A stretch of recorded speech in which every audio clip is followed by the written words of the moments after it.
Back in the very earliest Crusades, some of the Crusaders, who later became known as the Knights Templar, ended up at a particular fortress. And at that fortress, they encountered a famous school of Sufism. And from the people that they encountered, they learned one of the great arts, which is the art of alchemy, but they also learned the art of bell ringing. This is very important. Art that was very, very soon put to work, put to use, invocationally speaking. The magicians, the invocants, very quickly began to see the power of the bells, the tuned bells, and they began using them more and more and passing this knowledge very, very secretly on, until finally it ended up at a meeting of 400 Freemasons. This took place in Switzerland, and during this meeting, it was created the Rosicrucian Order, the Order of Rosicross. Now, the point is here that in the first edition of Vesalius, you'll see a number of very important landmarks, which in the second edition, unaccountably, are taken out of that. But the first edition, there's exactly 400 copies. That should tell you something. And it came out of Basel, Switzerland, which is a hotbed of Mason activity, was at that time, number of years, many years ago. Now, the bell ringers, the bell makers and bell ringers, they are the ones who understood the power of the bells, and so they created melodies for the bells, and the melodies seemed to clash and seemed to be a little obscured. The reason for that is because the bell actually imitates, echoes the sound of angels speaking, talking. It is how they sound when they speak. So you're actually, in a sort of way, imitating their voice, but you have to understand it sounds funny to them. If I were talking to you now and I put a little bit of a twang on my voice, kind of a slur, it would sound something like,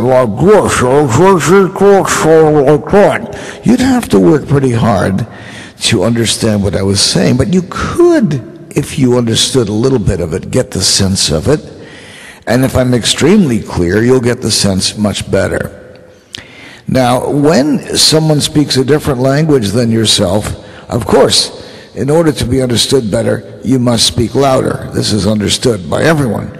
However, that doesn't work in angel talk. In angelic speak, what you want to do is you want to clarify but not get louder. So I'm going to do an invocation now. I'm contacting a protecting angel. And you can use this merely by holding this, being around this, playing this, this invocational speech, which I'm going to do now momentarily. This is protection, angel of protection, protecting angel.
I allowed the full ring out, of course, as I usually would.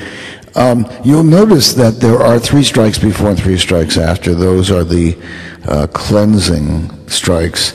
And you'll note that the bell ringers, when they composed these, they had to make them into melodies that were acceptable, but they had to slip in those accidentals in order to actually create the invocation. It also helped to obscure the art from those who do not know it. So, peace be with you.